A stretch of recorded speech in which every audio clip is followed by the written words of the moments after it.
It's the name of a famous method. In this method, you set goals for yourself on a daily or weekly. You start to put cross to the days on which you have reached your goal. You make a chain with these crosses and you don't give up. You don't break that chain. But we have a problem.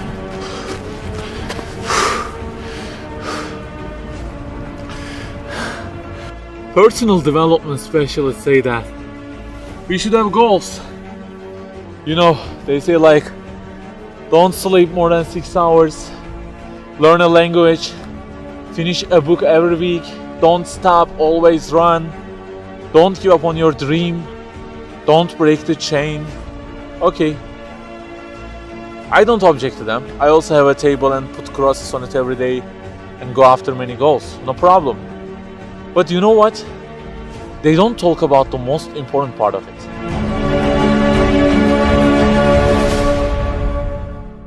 Let me give you a simple mathematical example.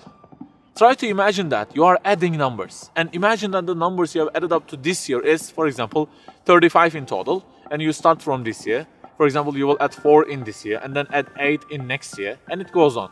And there is an unknown time which counts down, and when it ends, you can't add any other number. Okay, you start the addition.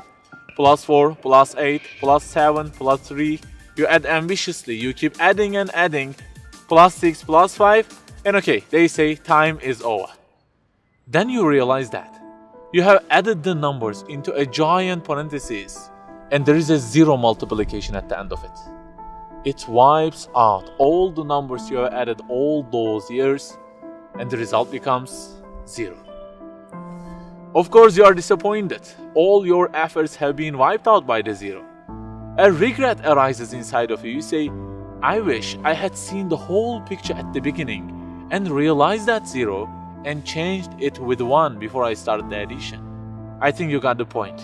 Okay, guys, you may have goals for this year and afterwards. Learning a language, finishing a book every week, increasing your monthly income to $15,000, not sleeping more than 6 hours, etc. But for what? For what do we set goals exactly? Why don't we break the chain? If it is just for a more comfortable or a more respectable life, remember that all this will already be 0 with death. The death will wipe out all of them. The person who knows English will be equal with the one who doesn't know.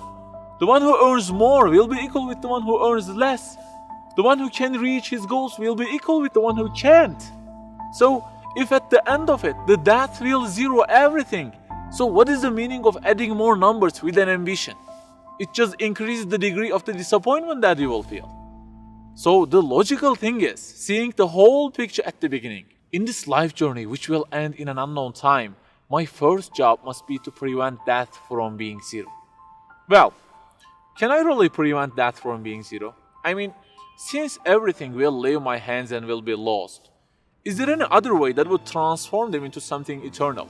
I mean, isn't there any kind of stamp for eternity that would impress all of the things that I possess and say, look, there is a seal on them and you can't wipe them out, okay? They will remain forever.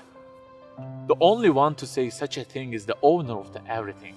And he says, Kullu shay'in halikun. Everything, the languages you learn, the money you earn, the books you read, everything will be perished, illa wajhan, except their way towards Him. So the creator of our life says, if your intention is towards Allah, if the thing you do is for His acceptance, it won't disappear, it will be transformed into eternity in paradise. So learning a language, finishing a book every week, being rich, everything, if they are towards Him and for His sake, eternity stamp being pressed on them. For example, in this year, I will study English for 10 minutes daily. For what? Because serving Islam in the field of English is so important and I want to gain acceptance of my Lord with it. That 0 has turned into 1. This year, I will finish a book every week. Why? Because this is the way of being a more sophisticated person and serving Islam better, and Allah who is eternal will be pleased with it. Good news, that 0 has turned into 1 because now His acceptance is your intention. I aim increasing the income of my company to $150,000. For what? Because I will spend that money on spreading the message of the Quran to the whole world and the publications that would please Him.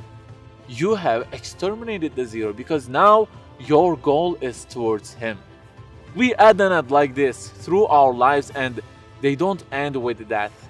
People who seek Allah's sake in their actions kill their death. Death cannot zero their additions. If the thing we do is for his acceptance, it is not mortal. You may say, I don't really love him that much, and maybe I don't really believe in him that much either. So how can I do everything for his sake? I don't even know who he is. My brother or sister, that's the problem. You don't even know who he is. And actually, it is our first job in this life, recognizing him. That's the first step. The more you recognize him, the more you love him. And the more you love him, the more you seek his sake in your actions. So learn about him. Who made you? What does he want? Why does he give you such a billion things in each day? Read, find out. Turning the zero into one is a lifelong process. Start at the point that you are missing and try to fix it. Like the specialists say, don't break the chain, but keep the chain to gain his acceptance. Run, but run to be eternal. An unknown time counts down, and before starting to add the numbers, the first thing you have to do is to remove that zero. Otherwise, everything you added will be wiped out.